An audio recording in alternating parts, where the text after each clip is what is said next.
ಈಗ I love my country ಅಂತ ಏನು ಇಷ್ಟ? ಐ ಲವ್ ಮೈ ಕಂಟ್ರಿ ಅಂದರೆ ಪೊಲಿಟಿಷಿಯನ್ಸ್ನ ಬೈಕೊಂಡು ಓಡಾಡ್ತೀವಿ. ಇಂಡಿಯನ್ ಆರ್ಮಿಗೆ ಒಂದೇ ಇರೋದಂತ ಅಂತ. ಆದರೆ ಈ ದೇಶದಲ್ಲಿರೋರ್ಗೆ ಯಾರಿಗೂ ಹೇಳೋ ಅಂತ ಇಲ್ಲ ಅಂತೀಯ. ಅಲ್ಲಿ ಒಬ್ಬ ಅಜ್ಜಿ ಇದ್ದಾರೆ.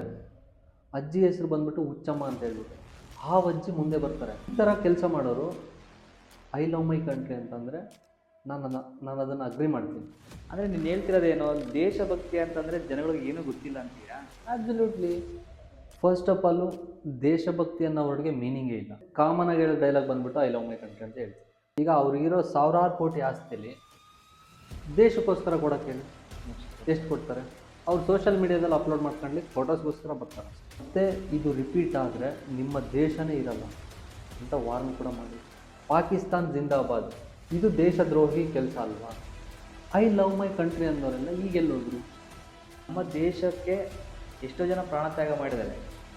ಎಲ್ಲರೂ ಸೆಲ್ಫಿಶ್ ಸೈಡ್ ಓಡ್ತಾ ಇದ್ದಾರೆ ಹೊರತು ದೇಶಭಕ್ತಿ ಯಾರಿಗೂ ಬರೋಕ್ಕೆ ಚಾನ್ಸೇ ಇಲ್ಲ.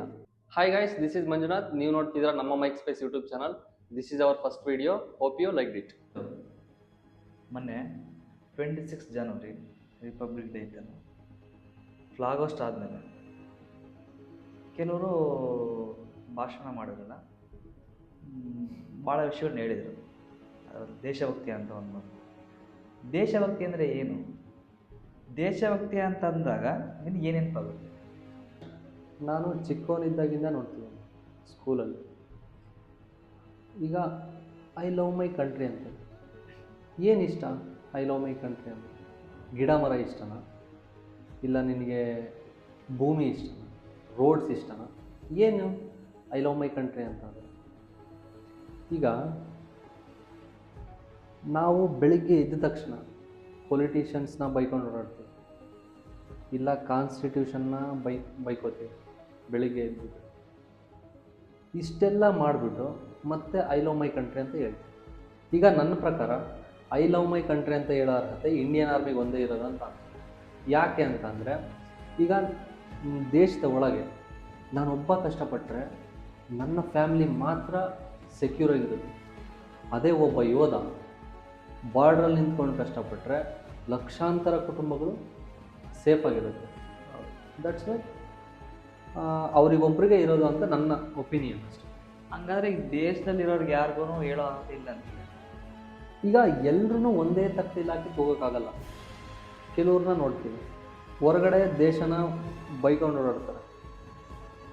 ಅಂಥವರು ಜನವರಿ 26 ಮತ್ತು ಆಗಸ್ಟ್ 15ಕ್ಕೆ ವಾಟ್ಸಪ್ಪಲ್ಲಿ ಸ್ಟೇಟಸ್ ಹಾಕಿದ್ದು ಐ ಲವ್ ಮೈ ಕಂಟ್ರಿ ಅಂತ ಹೇಳ್ತಾರೆ. ಇನ್ನೂ ಕೆಲವರು ಇದ್ದಾರೆ. ಉತ್ತರ ಕರ್ನಾಟಕದಲ್ಲಿ ಕುಣಿಕೆರೆ ಅಂತ ಒಂದು ಊರಿದೆ. ಅಲ್ಲಿಗೆ ಒಂದು ಗೌರ್ಮೆಂಟ್ ಸ್ಕೂಲು ಅಲರ್ಟ್ ಆಗುತ್ತೆ. ಗೌರ್ಮೆಂಟ್ ಸ್ಕೂಲ್ ಅಲರ್ಟ್ ಆದರೆ ಅಲ್ಲಿರೋ ಲೋಕಲ್ ಪೊಲಿಟಿಷಿಯನ್ಸ್ ಆಗಲಿ, ಸ್ವಲ್ಪ ಇರೋವಂಥ ವ್ಯಕ್ತಿಗಳಾಗಲಿ ಯಾರೂ ಸಪೋರ್ಟ್ ಮಾಡಲ್ಲ. ಅಲ್ಲಿ ಒಬ್ಬ ಅಜ್ಜಿ ಇದ್ದಾರೆ. ಅಜ್ಜಿ ಹೆಸರು ಬಂದ್ಬಿಟ್ಟು ಹುಚ್ಚಮ್ಮ ಅಂತ ಹೇಳ್ಬಿಟ್ಟು ಆ ಅಜ್ಜಿ ಮುಂದೆ ಬರ್ತಾರೆ, ನಾನು ಈ ಸ್ಕೂಲಿಗೆ ಜಾಗ ಕೊಡ್ತೀನಿ ಅಂತ. ಇಲ್ಲಿ ಏನಪ್ಪ ಅಂತಂದರೆ ಅಜ್ಜಿಗೆ ಗಂಡ ತೀರೋಗಿರ್ತಾರೆ, ಮಕ್ಕಳು ಕೂಡ ಇಲ್ಲ. ಅಜ್ಜಿಗೆ ಇರೋದೇ 2 ಎಕರೆ ಜಮೀನು, ಅದನ್ನು ಸ್ಕೂಲಿಗೆ ಕೊಡೋಕ್ಕೆ ಒಪ್ಕೋತಾಳೆ ಅಜ್ಜಿ. ಮತ್ತು ಅಜ್ಜಿ ಆ ಜಮೀನನ್ನ ಸ್ಕೂಲಿಗೆ ಕೊಟ್ಟು ಅದೇ ಸ್ಕೂಲಲ್ಲಿ ಅಡುಗೆ ಕೆಲಸಕ್ಕೆ ಸೇರ್ಕೋತಾಳೆ. ಇಂಥವ್ರ ಬಗ್ಗೆ ಕೇಳಿದಾಗ ಈ ಥರ ಕೆಲಸ ಮಾಡೋರು ಐ ಲವ್ ಮೈ ಕಂಟ್ರಿ ಅಂತಂದರೆ ನಾನು ಅದನ್ನು ಅಗ್ರಿ ಮಾಡ್ತೀನಿ. ಕರೆಕ್ಟ್ ಅಲ್ವಾ? ಹೌದು. ಅಂದರೆ ನೀನು ಹೇಳ್ತಿರೋದೇನೋ ದೇಶಭಕ್ತಿ ಅಂತಂದರೆ ಜನಗಳಿಗೆ ಏನೂ ಗೊತ್ತಿಲ್ಲ ಅಂತೀಯಾ? ಆಬ್ಸಲ್ಯೂಟ್ಲಿ. ಅಂದರೆ ಎಲ್ರಿಗೂ ಗೊತ್ತಿಲ್ಲ ಅಂತಲ್ಲ, ಕೆಲವ್ರಿಗೆ ಮಾತ್ರ ಗೊತ್ತು. ಈ ಪ್ರೆಸೆಂಟ್ ಜನ್ರೇಷನಲ್ಲಿ ಸುಮಾರು ಜನಕ್ಕೆ ಗೊತ್ತಿಲ್ಲ ಅದು. ಈಗ ದೇಶಭಕ್ತಿ ಅಂದರೆ ಜನಕ್ಕೆ ಏನು ಗೊತ್ತಿಲ್ಲ ಅಂತೀಯಾ, ಅಥವಾ ದೇಶಭಕ್ತಿ ಅನ್ನೋ ಕಾನ್ಸೆಪ್ಟೇ ಇಲ್ಲ ಅಂತೀಯ? ನೋಡ ಅವಿನಾಶ್, ಫಸ್ಟ್ ಆಫ್ ಆಲು ದೇಶಭಕ್ತಿ ಅನ್ನೋ ವರ್ಡ್ಗೆ ಮೀನಿಂಗೇ ಇಲ್ಲ. ಯಾಕಪ್ಪ ಅಂತಂದರೆ ನಮ್ಮ ದೇಶದ ಲೀಡರ್ಸ್ ಮೇಲೆ ನಮಗೆ ರೆಸ್ಪೆಕ್ಟ್ ಇಲ್ಲ ಫಸ್ಟ್. ಸೆಕೆಂಡ್ ಬಂದುಬಿಟ್ಟು ನಮ್ಮ ಸುತ್ತಮುತ್ತ ಇರೋರು ಯಾರ ಮೇಲೂ ನಮ್ಗೆ ಗೌರವ ಇರಲ್ಲ, ರೆಸ್ಪೆಕ್ಟ್ ಇರಲ್ಲ. ಮತ್ತು ಕಾಮನ್ ಆಗಿ ಹೇಳೋ ಡೈಲಾಗ್ ಬಂದ್ಬಿಟ್ಟು ಐ ಲವ್ ಮೈ ಕಂಟ್ರಿ ಅಂತ ಹೇಳಿ.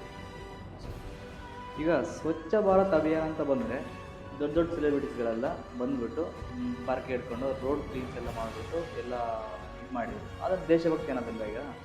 ಈಗ ಸರಿ ಅವಿನಾಶ್, ನೀನು ಹೇಳ್ದಂಗೆ ಅವ್ರು ಬಂದು ಕ್ಲೀನ್ ಮಾಡಿದ್ದಾರೆ ಅಂತ ಅಂದರೆ ಅಮಿತಾಬ್ ಬಚ್ಚನ್ ಆಗಲಿ, ಐಶ್ವರ್ಯ ರೈ ಆಗಲಿ, ಸಚಿನ್ ತೆಂಡೂಲ್ಕರ್ ಆಗಲಿ, ಈಗ ಅವ್ರಿಗಿರೋ ಸಾವಿರಾರು ಕೋಟಿ ಆಸ್ತಿಯಲ್ಲಿ ದೇಶಕ್ಕೋಸ್ಕರ ಕೊಡೋಕ್ಕೆ ಎಷ್ಟು ಕೊಡ್ತಾರೆ ಅಲ್ವಾ? ಹೌದು.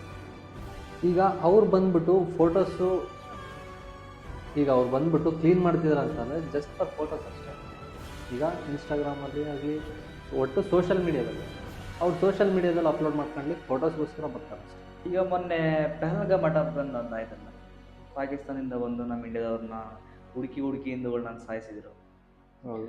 ಇಡೀ ದೇಶದಲ್ಲಿ ಇರೋರೆಲ್ಲ ರೊಚ್ಚಿಗೆದ್ಬಿಟ್ಟು ಪ್ರೊಟೆಸ್ಟ್ಗಳು ಮಾಡಿದ್ರು, ಇದು ಮಾಡ್ಬೇಕಂತ ಮಾಡಿದ್ರು. ಮತ್ತು ಅದನ್ನು ದೇಶಭಕ್ತಿ ಅನ್ನೋದಿಲ್ವ ಈಗ ಸರಿ ಅವಿನಾಶ್, ಪೆಹಲ್ಗಾಮ್ ಅಟ್ಯಾಕ್ ಆದಾಗ ಅವರು ನಮ್ಮ ಮೇಲೆ ಅಟ್ಯಾಕ್ ಮಾಡಿದಾಗ ನಮ್ಮ ಇಂಡಿಯನ್ ಆರ್ಮಿ ಅವರು ಕೂಡ ಆಪ್ರೇಷನ್ ಸಿಂಧೂರ್ ಅಂತ ಸ್ಟಾರ್ಟ್ ಮಾಡಿದ್ರು. ಆಪ್ರೇಷನ್ ಸಿಂಧೂರಲ್ಲಿ ಅವರ ಟೆರರಿಸ್ಟ್ ಪ್ಲೇಸ್ಗಳನ್ನೆಲ್ಲ ಧ್ವಂಸ ಮಾಡಿಬಿಟ್ಟು ಮತ್ತೆ ಇದು ರಿಪೀಟ್ ಆದರೆ ನಿಮ್ಮ ದೇಶನೇ ಇರಲ್ಲ ಅಂತ ವಾರ್ನ್ ಕೂಡ ಮಾಡಿದ್ರು ನಮ್ಮ ಇಂಡಿಯನ್ ಗೌರ್ಮೆಂಟ್. ಇದು ಒಂದು ಸೈಡಿಗಿದ್ದರೆ, ಇನ್ನೊಂದು ಸೈಡು ನಮ್ಮ ಕರ್ನಾಟಕದಲ್ಲಿ ಅಸೆಂಬ್ಲಿಯಲ್ಲಿ ಪಾಕಿಸ್ತಾನ್ ಜಿಂದಾಬಾದ್ ಅಂತ ಘೋಷಣೆ ಮಾಡಿದಾಗ ನಮ್ಮ ಸರ್ಕಾರ, ನಮ್ಮ ರಾಜಕೀಯ ವ್ಯಕ್ತಿಗಳು ಏನು ಆ್ಯಕ್ಷನ್ ತಗೊಂಡಿದ್ದಾರೆ? ಇದು ದೇಶದ್ರೋಹಿ ಕೆಲಸ ಅಲ್ವಾ? ಇವರು ದೇಶದ್ರೋಹಿಗಳಲ್ವಾ? ಐ ಲವ್ ಮೈ ಕಂಟ್ರಿ ಅಂದವರೆಲ್ಲ ಈಗೆಲ್ಲೋದ್ರು? ಹೌದು. ಹಂಗಾದರೆ ದೇಶಭಕ್ತಿ ಜಾಸ್ತಿ ಆಗೋಕ್ಕೆ ಸ್ಕೂಲ್ಸಲ್ಲಾಗಲಿ ಪಬ್ಲಿಕ್ ಪ್ಲೇಸಸ್ಸಲ್ಲಾಗಲಿ ನಮ್ಮ ದೇಶಕ್ಕೆ ಎಷ್ಟೋ ಜನ ಪ್ರಾಣತ್ಯಾಗ ಮಾಡಿದ್ದಾರೆ, ಅವನ್ನೆಲ್ಲ ಈಗ ತಿಳಿಸಿದ್ರೆ ದೇಶಭಕ್ತಿ ಒತ್ತೆ ಬರುತ್ತಾ? ಇಲ್ಲಿ ದೇಶಭಕ್ತಿ ಬರೋ ಸೈಡಿಗಿರಲಿ. ಪ್ರೆಸೆಂಟ್ ಸಿಚುವೇಶನಲ್ಲಿ ಎಲ್ಲರೂ ಸೆಲ್ಫಿಶ್ ಸೈಡ್ ಓಡ್ತಾ ಇದ್ದಾರೆ ಹೊರತು ದೇಶಭಕ್ತಿ ಯಾರಿಗೂ ಬರೋಕ್ಕೆ ಚಾನ್ಸೇ ಇಲ್ಲ. ಫಾರ್ ಸಪೋಸ್ ದೇವ್ರು ಬಂದ್ಬಿಟ್ಟು ಒಂದು ಹೊರ ಕೊಟ್ಟು ಈ ದೇಶಕ್ಕೆ ಏನಾದರೂ ಮಾಡೋ ಅಂತಂದಾಗ ಏನಾದರೂ ಮಾಡ್ತೇ ಇಲ್ಲ. ನೋ, ನಾನು ಮಾಡಲ್ಲ. ಯಾಕೆ? ನಾನು ಏನಾದರೂ ಮಾಡಬೇಕಂತಂದರೆ ನನಗೆ ಗೊತ್ತಿರೋರಿಗೆ ಮಾತ್ರ ಮಾಡ್ತೀನಿ, ಬಿಟ್ಟರೆ I don't do anything for any one. ಯಾಕಪ್ಪ ಅಂತ ಅಂದರೆ ಇವನು ದೊಡ್ಡ ಬಿಲ್ಡಪ್ ನನ್ನ ಮಗ ಅಂತ ಅನ್ಕೊಂಡು ಅದೇ ನಾನು ನನ್ನ ಪರ್ಸ್ನಲ್ಗೆ ಪ್ರಾಪರ್ಟೀಸ್ ಆಗಲಿ ನನಗೋಸ್ಕರ ನಾನು ಮಾಡ್ಕೊಂಡ್ರೆ ಎಲ್ಲಿಂದ ತಂದು ಯಾರ ಮನೆಯಿಂದ ಹೊಡ್ಕೊಂಬಂತಂದು ಅಂತ ಎರಡು ಯಾವ ಥರ ಮಾಡಿದ್ರು ಜನ ಅನ್ನೋದು ಬಿಡಲ್ಲ. ಎರಡು ಸೈಡು ಇರುತ್ತೆ. ಹಂಗಾದ್ರೆ ದೇಶಭಕ್ತಿ ಅನ್ನೋದು ಒಂದು ಮಿತ್ ಅಂತೀಯ ನೀನು? ಮಿತ್ ಅಂತ ಅಲ್ಲ ಅವಿನಾಶ್, ನಾನೀಗ ನಿನಗೆ 2 ಎಕ್ಸಾಂಪಲ್ ಕೊಡ್ತೀನಿ. ಮೊನ್ನೆ ಜನವರಿ 26 ಗಣರಾಜ್ಯೋತ್ಸವ ಆಯ್ತಲ್ವ, ಭಾರತ್ ಮಾತಾ ಕಿ ಜೈ ಅಂದರು, ಅಲ್ಲಿಂದ ಎಲ್ಲ ಬಂದಿದೆ. ಇನ್ನೊಂದು ಎಕ್ಸಾಂಪಲ್ ಏನಂತಂದರೆ, ಒಬ್ಬ ವ್ಯಕ್ತಿ ಕುಡಿದ್ಮೇಲೆ ನಿಶೆ ಹಿಡಿಯೋವರೆಗೂ ಎಷ್ಟೊತ್ತಿರ್ತಾನೋ ದೇಶಭಕ್ತಿ ಅನ್ನೋದು ಕೂಡ ಅಷ್ಟೇ. ಅವತ್ತು ಒಂದು ದಿನಕ್ಕೆ ಮಾತ್ರ ಸೀಮಿತವಾಗಿದೆ. ಐ ಲವ್ ಮೈ ಕಂಟ್ರಿ ಅನ್ನೋದು ಒಂದು ಡ್ರಗ್ ಅಷ್ಟೇ, ಯಾರಿಗೂ ಲವ್ ಇಲ್ಲ. ನೀವು ಈ ವಿಡಿಯೋನ ಕೊನೆವರೆಗೂ ನೋಡಿದ್ದೀರಾ ಅಂತಂದರೆ ನಿಮಗೆ ಈ ವಿಡಿಯೋ ಸ್ವಲ್ಪ ಆದರೂ ಇಷ್ಟ ಆಗಿರುತ್ತೆ ಅಂತ ನಾನು ಅನ್ಕೋತೀನಿ. ಇಷ್ಟ ಆಗಿದ್ದರೆ ಲೈಕ್ ಮಾಡಿ, ಶೇರ್ ಮಾಡಿ, ಸಬ್ಸ್ಕ್ರೈಬ್ ಮಾಡಿ. ನಿಮ್ಗೇನು ಅನಿಸುತ್ತೋ ಅದನ್ನು ಕಾಮೆಂಟ್ ಮಾಡಿ. Thanks for watching. Bye bye ನಾವು.